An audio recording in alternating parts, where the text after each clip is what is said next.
नमस्कार, news one India में आपका स्वागत है। आपके साथ मैं धर्मराज सिंह। तमिलनाडु के हेलीकॉप्टर क्रैश में जान गंवाने वाले सीडीएस जनरल विपिन रावत और उनकी पत्नी मधुलिका रावत का बरार स्क्वायर शमशान घाट पर पूरे सैन्य सम्मान के साथ अंतिम संस्कार किया गया। इससे पहले उन्हें 17 तोपों की सलामी दी गई। इस दौरान सेना के 800 जवान मौजूद थे। सीडीएस जनरल विपिन रावत और उनकी पत्नी मधुलिका रावत को उनकी बेटियों ने मुखाग्नि दी है। वहीं सैन्य बैंड ने शोक गीत बजाया। जनरल विपिन रावत का पार्थिव शरीर को बेस हॉस्पिटल से उनके सरकारी आवास पर लाया गया। यहां पर केंद्रीय गृह मंत्री अमित शाह, राष्ट्रीय सुरक्षा सलाहकार अजीत डोभाल, कांग्रेस नेता राहुल गांधी, बीजेपी के राष्ट्रीय अध्यक्ष जेपी नड्डा, उत्तराखंड के मुख्यमंत्री पुष्कर सिंह धामी सहित कई राजनेताओं ने उन्हें अपनी भावभीनी श्रद्धांजलि दी।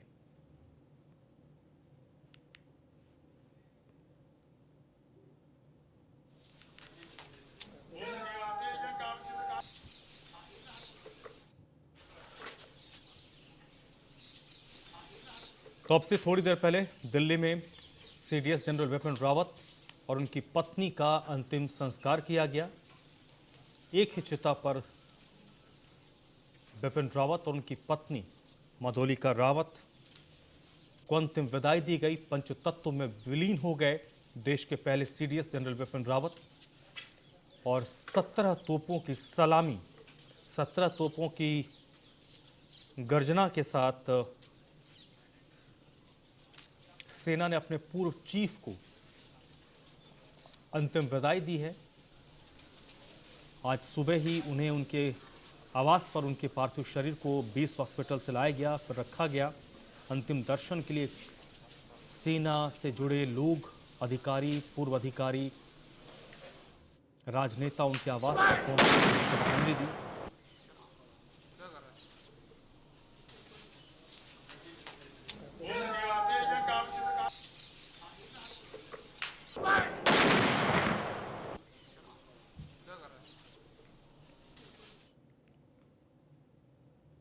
मुख्यमंत्री पुष्कर सिंह धामी भी दिल्ली में सीडीएस विपिन रावत की अंतिम यात्रा में शामिल हुए। मुख्यमंत्री धामी ने नई दिल्ली में स्वर्गीय जनरल विपिन रावत के आवास पर उन्हें और उनकी पत्नी को श्रद्धा सुमन अर्पित किए। इस मौके पर मुख्यमंत्री ने कहा कि ये विश्वास करना कि जनरल विपिन रावत हमारे बीच नहीं रहे, ये बहुत कठिन है।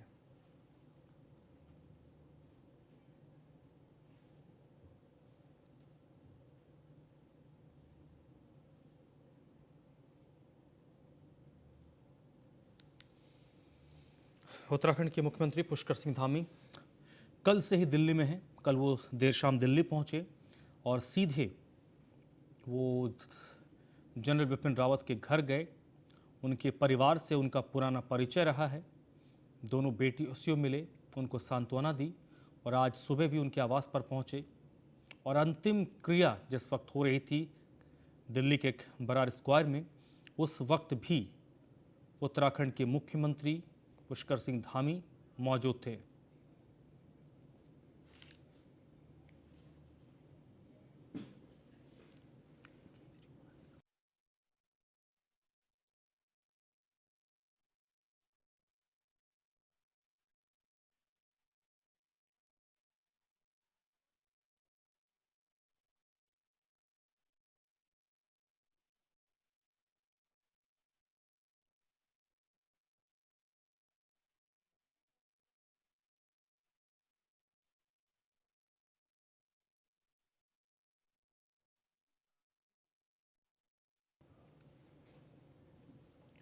सीडीएस रावत को कर्नल अजय कोठियाल ने भी श्रद्धांजलि दी। यूथ फाउंडेशन के 500 से अधिक युवा श्रद्धांजलि देने के लिए पहुंचे। यूथ फाउंडेशन के पीछे विपिन रावत की सोच रही है, ये कर्नल अजय कोठियाल ने कहा। कर्नल अजय कोठियाल जो उत्तराखंड में आम आदमी पार्टी के सीएम कैंडिडेट हैं, उन्होंने कहा कि उन्होंने जो यूथ फाउंडेशन का निर्माण किया है और इस यूथ फाउंडेशन के पीछे विपिन रावत की ही सोच रही।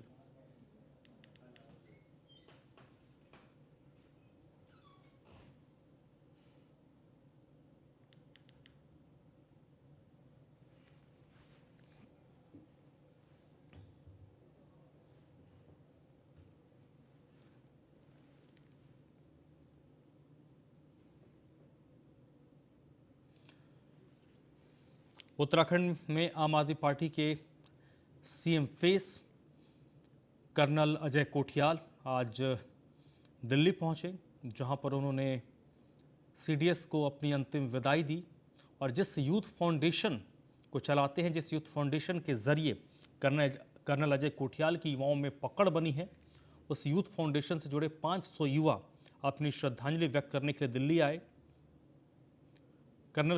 कर्नल अजय कोठियाल ने कहा कि जो यूथ फाउंडेशन का उन्होंने गठन किया है, उसके पीछे जो सोच थी वो सीडीएस रावत की थी। सीडीएस विपिन रावत के निधन के बाद हरिद्वार की मेयर अनीता शर्मा ने नगर निगम के मुख्य द्वार का नाम सीडीएस जनरल विपिन रावत स्मृति द्वार रखने की घोषणा की है। जनरल के निधन के बाद उनके नाम पर शहीद स्मारक स्कूल बनाने की मांग हो रही है। इन सब के बीच मेयर ने यह फैसला किया है।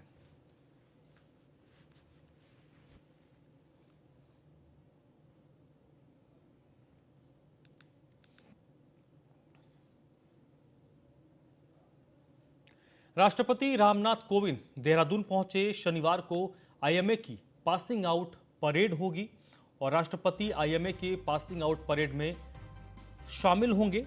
इस बार काफ़ी सादगीपूर्ण तरीके से पीओपी आयोजित की जानी है और इसके पीछे देश के पहले सीडीएस और पूर्व आर्मी चीफ का असामयिक निधन है। आईएमए का ये जो पासिंग आउट परेड था, ये पहले ही होना था, लेकिन इसको 1-2 दिन के लिए टाला गया था। उसके बाद इस बात को लेकर सवाल उठ रहे थे कि क्या आईएमए का पासिंग आउट परेड होगा, तो उसे बहुत ज़्यादा नहीं टाला गया है, लेकिन काफ़ी सादगीपूर्ण तरीके से ये आयोजन होगा। राज्यपाल और उत्तराखंड के वरिष्ठ कैबिनेट मंत्री सतपाल महाराज ने देहरादून में राष्ट्रपति का स्वागत किया है।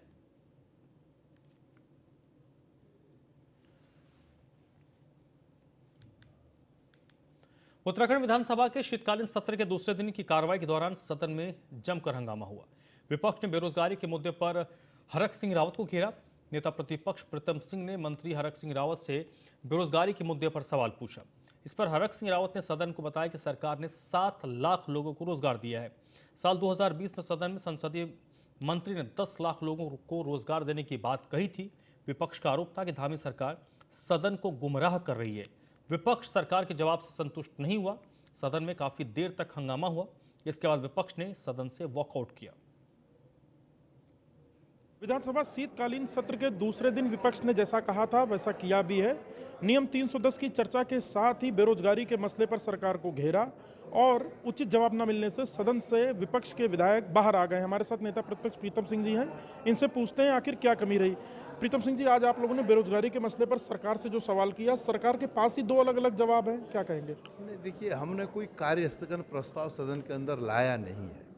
आज तो हमारे साथी काजी निजामुद्दीन जी ने बेरोजगारी को लेकर के एक अल्पसूचित प्रश्न था, जिसके परिप्रेक्ष्य में सरकार कह रही कि हमने 7 लाख लोगों को रोजगार दिया है। और स्वाभाविक बात है, क्योंकि जो मेरे हाथ में दस्तावेज है, ये सदन का जो है या विधानसभा का जो है डॉक्यूमेंट है, जिसमें सरकार या संसदीय कार्य मंत्री 2020 में कहते हैं कि हमने 10 लाख लोगों को रोजगार दिया, 2021 में कहते हैं कि हमने 7 लाख लोगों को रोजगार दिया, और आज फिर जो है जो श्रम मंत्री है वो कहते हैं हम 7 लाख लोगों को रोजगार दिया। ये कैसी विडंबना है कि 2020 में 10 लाख लोगों को रोजगार देते हैं और 21 में 3 लाख रोजगार घट जाते हैं। तो ये सरकार सीधे सीधे बेरोजगार साथियों के हितों पर कुठाराघात करने का काम कर रही है, जो है प्रदेश को और सदन को गुमराह करने का काम कर रही है। इसलिए हमने अध्यक्ष जी से आग्रह किया था, क्योंकि सरकार ये स्पष्ट नहीं कर पाई है कि जो उन्होंने सदन के अंदर वक्तव्य दिया है वो किस आधार पर दिया है। मेरा प्रश्न जो स्थगित होना चाहिए, प्रश्न स्थगित नहीं हुआ, इसलिए हमको बहिर्गमन करना पड़ा। तो क्या प्रीतम सिंह जी देखें, क्या सरकार तैयारी से नहीं थी या आंकड़े ही सही नहीं थे जो आप लोग कन्विंस नहीं हुए? नहीं, आंकड़े का क्या, मैंने वही कहा, आंकड़े का प्रश्न नहीं है। प्रश्न ये है कि 22/12/2020 में जब हमने बेरोजगारी को लेकर के कार्य स्थगन प्रस्ताव सदन के अंदर लाया, तब सरकार ने कहा कि हमने 10 लाख लोगों को रोजगार दिया है। हमने फिर 4/3/2021 को फिर बेरोजगारी का जो कार्यक्रम प्रस्ताव सदन में लाया, उस समय का हमने 7 लाख लोगों को रोजगार दिया। ये कैसी सरकार है कि 12 में 10 लाख लोगों 20 में 10 लाख लोगों को रोजगार देती है और 21 में वो घट करके 7 लाख पे आ जाता है। भाई ये जो विधानसभा की कार्रवाई है, इस कार्रवाई में अंकित है। अब इसको आप ये नहीं कह सकते कि कांग्रेस का दस्तावेज है। कांग्रेस के बेरोजगारी पर सवाल और वॉकआउट करने पर मंत्री हरक सिंह रावत ने कहा कि 4 साल तक कांग्रेस सोई रही और पार्टी को अब बेरोजगारों की याद आ रही है। हमने ई रिक्शा से लेकर कई अन्य तरीकों से लोगों को रोजगार दिया है और कांग्रेस बेवजह आंकड़ों का मुद्दा बना रही है। इस तरह संसदीय कार्य मंत्री जी ने कहा, मैंने कहा हमने सीधे तौर से विभिन्न योजनाओं के माध्यम से 7 लाख लोगों को रोजगार दिया है और बाकी मैंने जोड़ना शुरू किया था। मैंने सदन के आपको ध्यान होगा, बाकी मैंने इसके अलावा जो हमने रोजगार दिया विभिन्न योजनाओं में, जिसमें ई रिक्शा है, मोटरसाइकिल के तहत है, जिन इतने बांस ग्रुप के तहत है, समूह है, उनको अलग से हमने रोजगार दिया।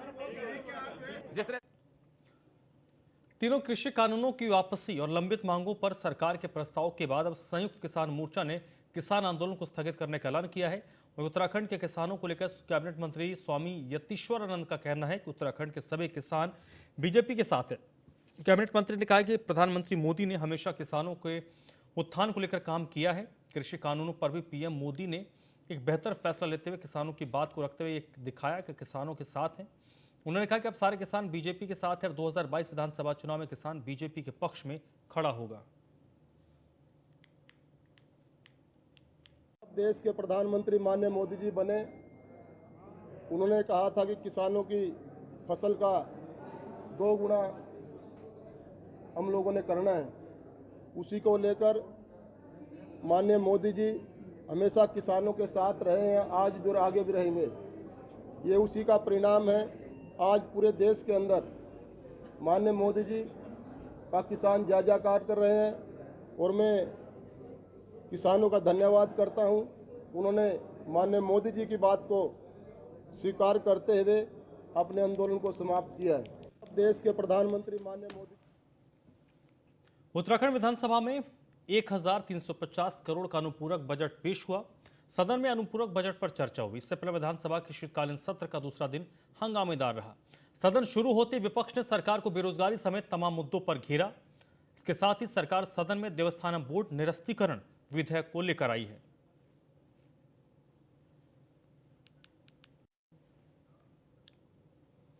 उत्तराखंड विधानसभा के शीतकालीन सत्र के दूसरे दिन की कार्रवाई में बीजेपी में शामिल हुए नेताओं की सदस्यता का मुद्दा जोर शोर से उठाया गया। इस मामले को लेकर कांग्रेस सरकार पर हमलावर दिखाई दी। कांग्रेस विधायक काजी नियाजुद्दीन ने इस मामले को विधानसभा में उठाया, जिसके बाद नेता प्रतिपक्ष प्रीतम सिंह ने दल बदल कानून का हवाला देते हुए इस पर सरकार से जवाब मांगा। साथ ही विधायकों की सदस्यता रद्द नहीं होने को दुर्भाग्यपूर्ण बताया। उत्तराखंड विधानसभा चुनाव 2022 से पहले 2 निर्दलीय विधायक राम सिंह केड़ा और प्रीतम सिंह पंवार की विधायकी खतरे में नजर आ रही है। मामला दल बदल कानून का उल्लंघन करने से जुड़ा है। कांग्रेस ने इस मुद्दे को आज विधानसभा की कार्रवाई में उठाया है। काजी मोहम्मद निजामुद्दीन ने भीमताल से निर्दलीय विधायक राम सिंह केड़ा और धनौल्टी से विधायक प्रीतम पंवार को बीजेपी में शामिल होने के बाद सदस्यता पर सवाल खड़े किए हैं।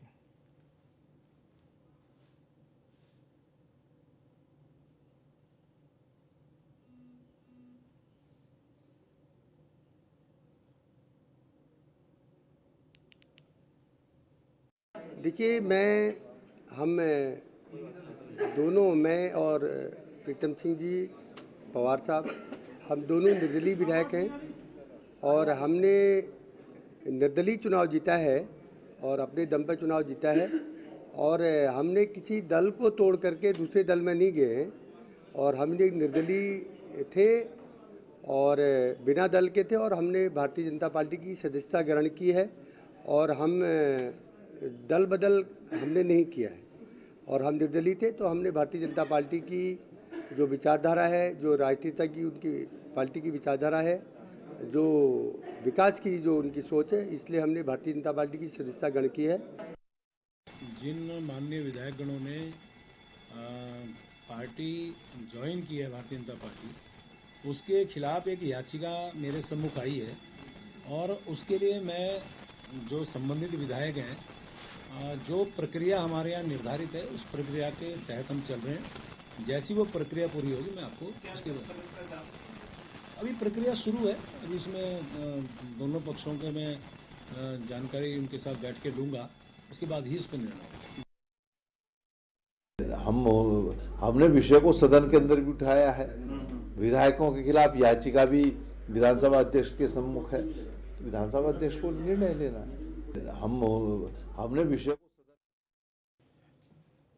कैबिनेट मंत्री हरक सिंह रावत ने उत्तराखंड विधानसभा में कहा कि वो कांग्रेस कभी ज्वाइन नहीं करेंगे। उन्होंने कहा कि प्रधानमंत्री नरेंद्र मोदी के नेतृत्व में जो देश की छवि में सुधार हुआ वो अभूतपूर्व है और प्रधानमंत्री समेत बीजेपी की नीतियों से वो खासा प्रभावित है।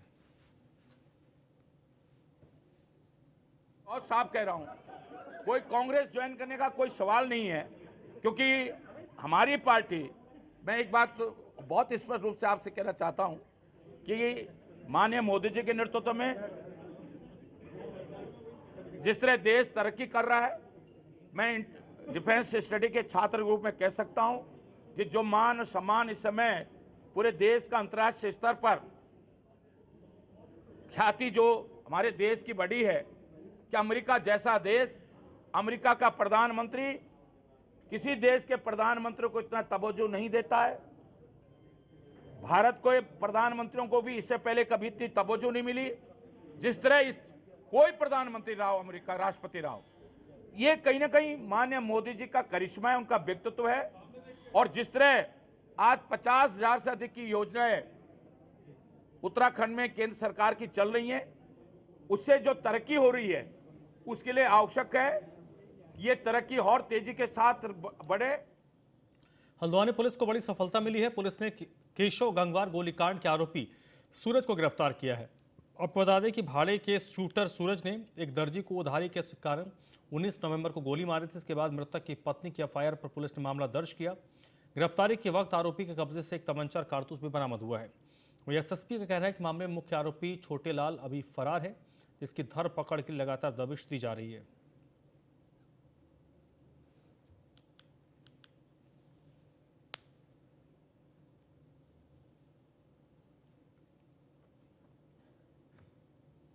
ये 19 तारीख की घटना है, 19 नवंबर की। रात के टाइम केशव नाम के व्यक्ति के ऊपर किसी ने गोली चलाई। उनकी जो पत्नी है उन्होंने इस पे मुकदमा दर्ज कराया 307 का, और आर्म्स एक्ट का मुकदमा दर्ज हुआ। और इसके अनावरण के लिए टीमें हम लोगों ने लगाई और टीम्स ने एक शूटर इसमें जो है सूरज, उसको गिरफ्तार किया है। सूरज ने बताया है कि जो इनकी जो पत्नी है उन्होंने छोटे लाल नाम के व्यक्ति को कुछ पैसे दे रखे थे और पैसे वो वापस नहीं कर रहा था। जब केशव और उनकी पत्नी ने छोटे लाल पे दबाव बनाया और छोटे लाल स्थिति में नहीं था कि वो पैसे वापस कर सके, तो उसने फिर सूरज को हायर किया, उसको तमंचा और कारतूस भी दिया कि इसको रास्ते से हटा दिया जाए। तो इसी मंशा के साथ में उसने उसके ऊपर गोली चलाई थी। सूरज को तो गिरफ्तार किया ही है, साथ ही साथ जो तमंचा है उसको भी बरामद कर लिया गया। रुद्रप्रयाग के जिला चिकित्सालय को कोटेश्वर शिफ्ट किए जाने से स्थानीय लोगों में आक्रोश देखने को मिल रहा है। आक्रोशित लोग जिला अस्पताल में 2 दिन से धरने पर हैं और प्रशासन समेत स्वास्थ्य महकमे के खिलाफ नारेबाजी भी कर रहे हैं।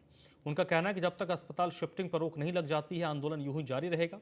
लोगों का कहना है कि प्रशासन स्वास्थ्य विभाग को जनता की सुविधा को देखते हुए जिला चिकित्सालय में मौजूद ब्रांच को यहीं रखा जाना चाहिए, जिससे कमजोर और दूर दराज के लोगों को परेशानियां न हो।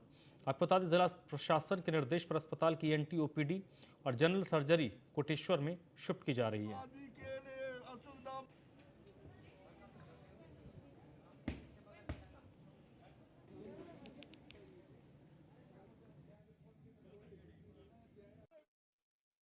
इस वक्त तो सभी तरह की सुविधाएं हैं। एक हेड इंजरी के पेशेंट में थोड़ी प्रॉब्लम होती है हमें, क्योंकि CT स्कैन अभी नहीं है हमारे पास, और होता भी तो अगर कोई कॉम्प्लिकेशन है उसमें तो न्यूरोसर्जन नहीं है, तो इसलिए उसको फिर रेफर ही करना पड़ता है हेड इंजरी केसेस। बाकी तो हम लोग डील कर लेते हैं। जिला चिकित्सालय रुद्रप्रयाग से कुछ महत्वपूर्ण यूनिटें शिफ्ट हो रही हैं और जनता इससे आक्रोशित, और कहीं ना कहीं जो गरीब तबके गरीब जनता है हमारी वो बहुत परेशान है और उसको आने जाने में बहुत सी दिक्कतें, क्योंकि यहाँ से 4 किलोमीटर दूरी मुख्यालय से है कोटेश्वर की, और करीबन वहाँ जाने में 400 से 500 रुपये का बुकिंग में आदमी जाता है, तो कहीं ना कहीं बहुत ज़्यादा दिक्कत है। हमारा कहना यह है कि आज हमें ज्ञात हुआ कि कुछ यहाँ से कुछ यूनिटें शिफ्ट हो रही हैं, और हम ये चाह रहे हैं कि पूर्ण रूप से यह यहीं पर रहना चाहिए, क्योंकि आम जनता के लिए वहाँ पर जाने की व्यवस्था, कुछ गरीब लोग रहते हैं और उनको आने जाने की असुविधाएं होती हैं। हम ये चाहते हैं पूरा हॉस्पिटल यहीं पर रहे और गरीब जनता को कोई दिक्कत ना हो, और हमारी यह लड़ाई जो है जारी रहेगी जब तक यह पूर्ण रूप से हॉस्पिटल यहीं पर नहीं रहता है। रुद्रप्रयाग में हरियाणा की तर्ज पर ग्रेड पे देने और आउटसोर्स के माध्यम से भर्ती प्रक्रिया को खत्म करने की मांग को लेकर राष्ट्रीय स्वास्थ्य मिशन संविदा कर्मचारियों ने पूरी तरीके से कार्य बहिष्कार किया है। सीडीएस बिपिन रावत की मौत पर शोक जताते हुए स्वास्थ्य कर्मचारी शांतिपूर्ण तरीके से आंदोलन कर रहे हैं और इमरजेंसी सेवा में मदद करने से भी स्वास्थ्य कर्मियों ने मना कर दिया है। कर्मचारियों का कहना है कि जब तक मांगों पर कार्रवाई नहीं हो जाती आंदोलन जारी रहेगा। राष्ट्रीय स्वास्थ्य मिशन संविदा कर्मचारी लंबे वक्त से 2 सूत्रीय मांगों को लेकर आंदोलनरत हैं।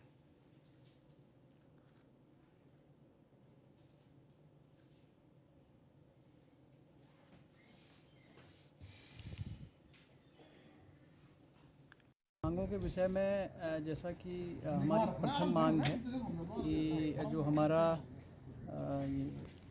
हरियाणा की तर्ज पे ग्रेड वेतन मान दिया जाए और 60 साल की जो सेवा है वो आसाम की भांति जैसे आसाम राज्य दे रहा है तो 60 साल की सेवा हमें इसमें दी जाए। दूसरी मांग जो हमारी आउटसोर्स को लेकर है कि आउटसोर्स जो अभी हमारे यहाँ पर एजेंसी थर्ड पार्टी से हमारे यहाँ पे भर्तियाँ हो रही हैं तो उसको तत्काल बंद किया जाए और जो हमारे पुराने लोग इसमें आए हैं उनको हमारे जिला स्वास्थ्य समिति में मर्ज किया। तो इस बुलेटिन में फिलहाल इतना ही।